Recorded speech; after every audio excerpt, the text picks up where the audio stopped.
اسلام سے پہلے کی زندگی دیکھیے، اسلام سے پہلے کے حالات دیکھیے، بالخصوص عورتوں کے حوالے سے اسلام سے پہلے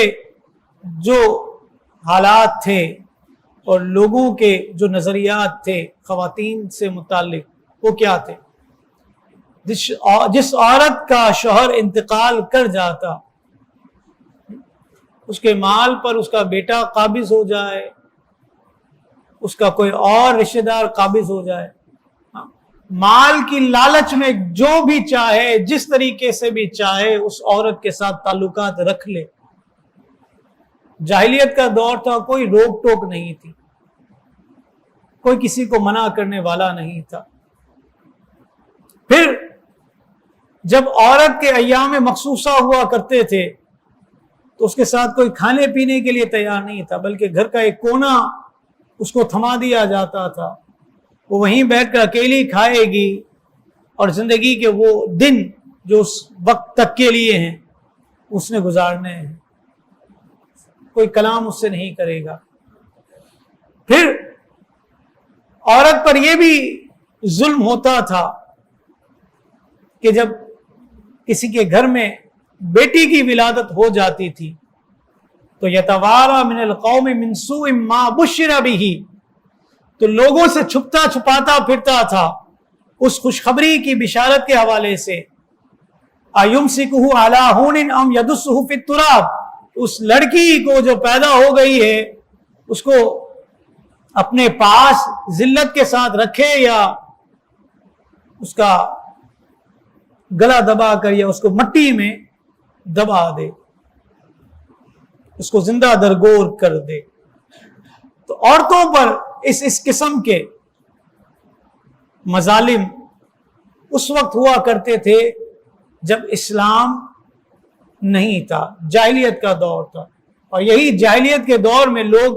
اپنی زندگی گزارتے تھے اور اسی میں خوش بھی تھے اور سکون بھی پاتے تھے۔ لیکن جب اسلام آیا تو اسلام نے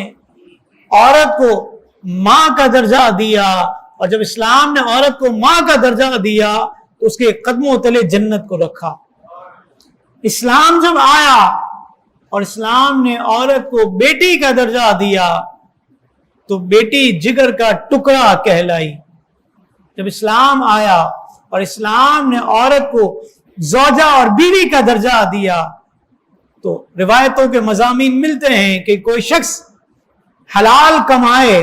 اور حلال کا لقمہ اپنی بیوی کے منہ میں رکھے تو اس کے لیے صدقہ ہے، اپنے اہل و عیال کو کھلائے تو صدقہ ہے۔ پھر یہی عورت جو بیوی کی حیثیت سے ہے، قرآن نے اس کا بیان بھی کیا کہ اپنے شوہر کی غیر موجودگی میں اپنی عزت کی بھی حفاظت کرتی ہے، اس کے مال و متاع کی بھی حفاظت کرتی ہے۔ تو گویا کہ اسلام نے عورت کو بحیثیت زوجہ یا بیوی کے مقام اور مرتبہ عطا فرمایا۔ پھر یہی اسلام جب بہن کے روپ میں عورت کو قبول کرتا ہے تو کیا درجہ دیا اسلام نے عورت کو؟ فرمایا کہ اسلام نے عورت کو جب بہن کے درجے پر لائے، کیونکہ چار ہی رشتے زیادہ نمایاں ہیں عورتوں کے، بیوی، بیٹی، ماں اور بہن۔ اگرچہ خالائیں، پھوپھیاں اور بھی رشتے ہیں لیکن یہ چار رشتے زیادہ اہم ہیں۔ تو حدیث پاک نے اس حوالے سے بھی ہماری رہنمائی فرمائی، فرمایا کہ جب عورت بہن کے درجے میں ہو یا بیٹی کے درجے میں ہو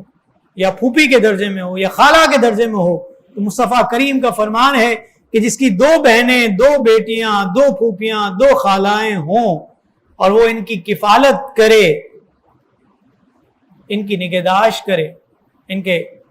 زندگی کے شب و روز کے گزرنے کے لیے جو مالی ضروریات ہیں اور دیگر ضروریات ہیں وہ فراہم کرے، تو فرمایا کہ وہ شخص جنت کے جس دروازے سے چاہے داخل ہو جائے، جنت کے سب دروازے اس کے لیے کھول دیے جائیں گے، جس دروازے سے چاہے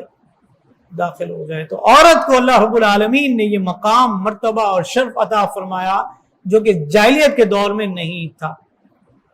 اب ایک بات غور کر لیجئے کہ عورت کو یہ درجے ملے، اور یہ اسلام نے عورت کو درجے عطا فرمائے، اور اسلام کی تعلیمات نے ہمیں اس بات کی طرف مائل کیا کہ جب عورت اسلام کے زیور سے آراستہ پیراستہ ہو جائے گی تو بیٹی ہے تو جگر کا ٹکڑا کہلائے گی، ماں ہے تو اس کے قدموں تلے جنت ہوگی، بہن ہے تو اس کی کفالت کرنے پر جو ہے جنت کے جس دروازے سے چاہے گزر جائے، اور اگر بیوی ہے اور اس کے لیے خرچ کرتا ہے تو گویا کہ صدقہ کرتا ہے۔ یہ ساری کی ساری فضیلتیں جو عطا کی گئی ہیں عورت کے حوالے سے، یہ بیان میں نے کیوں کیا، یہ عورت کا عنوان میں نے کیوں اٹھایا؟ کیونکہ میں نے آج ایک ایسی عورت کا بیان کرنا ہے جس کو فاتح خیبر کی زوجہ کہلائے جانے کا شرف ملا ہے، جس کو جنت کے نوجوانوں کی والدہ اور ماں کہنے کا شرف ملا ہے، جس کو جگر کا ٹکڑا رحمت للعالمین مصطفیٰ صلی اللہ تعالی علیہ وآلہ وسلم نے فرمایا۔ خاتون جنت کا خطاب جن کو دیا گیا، بی بی فاطمہ الزہرا طیبہ طاہرہ، اور میں یہ کہوں گا کہ اسلام نے عورت کو جو مقام اور مرتبہ عطا فرمایا ہے، اور مصطفیٰ کریم نے عورت کے فضائل میں جو باتیں کی ہیں، یہ ساری کی ساری جھلکیاں اگر ہم دیکھیں تو بی بی خاتون جنت کی سیرت میں ہمیں نظر آتی ہیں۔ مزید اسلامک اور معلوماتی ویڈیوز دیکھنے کے لیے لائک، شیئر اینڈ سبسکرائب کے بٹن کو پریس کرنا ہرگز نہ بھولیں۔